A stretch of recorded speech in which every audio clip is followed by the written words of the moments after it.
Hi, y'all. Hey, Daniel Lynch here, Lynch's Lawn and Fence. Hope y'all having a great day. Hey, coming to you live here from the war room here in Lynch's Lawn and Fence. This is where battles are fought and won right here. We try to figure a lot of things out. This is where everything happens. So we just coming to you, and today I want to talk about what's the best material for fence posts, but we want to actually talk about not just for fence posts. We want to specialize in something today, and we want to put on here privacy fence post. So that's basically where we're going to be at. As a matter of fact, let's just move it down here.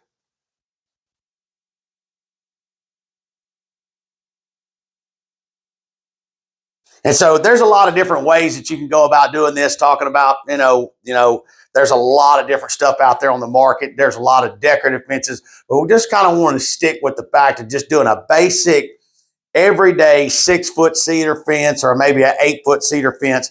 So what actually works best for Lynch's Lawn and Fence. Now, obviously, we're not in the drive and post market. We've checked it out. I've looked at it. Just not something we're going to do. I think there's just too many things that don't work. So we're out on the drive and the metal post. A lot of you guys out there do it. I'm happy for you. I mean, I just don't think it gets a good enough product out there, and it just don't work for us in our area.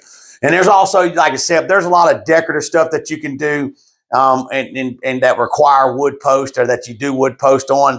But there's also a lot of options out there to where you don't have to have the decorative post anymore that you can use. I mean, I know there's a Z post that's out there right now that they use, really, really good, where you can put it on both sides of the fence. I'm not sure on the durability with that. Like I said, a lot of those guys drive those posts. We're not into that. We don't drive the posts. So just a lot of different options, but we're just going to stick with the basics today and go with a 6-foot privacy or 8-foot privacy fence. So we ourselves on a 6-foot privacy, we'll go 6 or 8 foot. So we on a 6-foot privacy fence, we're always going to use a 2 3/8 SS20 post. So that's just going to be what we use. We don't drive them. We set them 27 inches into the ground. 27 inches into the ground. All our posts set at 5'9", generally 5'9", 5'10", somewhere around in there. It just depends on how high the fence needs to be off the ground. So we don't drive them into the ground. That's what we recommend using on a 6 or 8-foot post.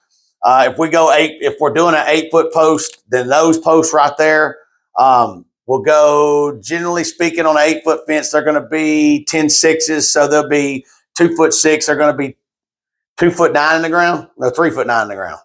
Yeah, 2'9". They'll be 2'9" on an 8-foot, and then of course if we do a 7-foot, they'll be a little bit deeper than that. So they'll be 3'9" on a 7-foot fence. So it just gives you a lot more depth into the ground that holds. We drill a 10-inch hole in the ground. What we do, fill it up with concrete, mixed concrete. We don't do the dry pack. There's a lot of guys out there that do the dry packing as well. They put it in there, vibrate it in. Just not something that works for Lynch's Lawn and Fence. I've seen it. There's a lot of videos out there. People love it, and they do the dry pack and they drive the post down 3 or 4 feet. Hey, if it works for you, it works for you. Just don't work for us, and we're going to keep rolling this way. I have said in videos before, I'm not going to do it. I'm not going to say that I won't ever do it. If somebody can ever come out with a design to prove, actually how much resistance is down there once that post gets down there on that drive in the post, and you're actually hitting something solid down there, maybe we'll look into it. But I just don't think, I think that it helps the installer more than it gives you a better product. I don't think the consumer gets the better product with driving the post down. Just don't see it. Like I said, a lot of you guys out there do it. I ain't mad at you. It's just the way we do it. There's a lot of tricks of trade that we do that y'all don't do. So yeah, so 2 3/8 SS20, on an 8-foot fence, generally speaking, we're going to be about 2'9" in the ground. 6-foot fence, we're going to be about 27 inches in the ground. And so, on that, we use the 10/6s as well on the 7-footer. So it's going to get you about 3'9" in the ground.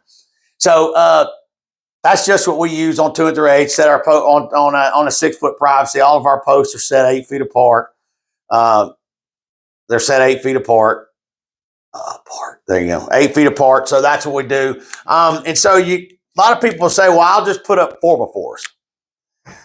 That's another option that people can do. 4x4 post, 4x4 treated.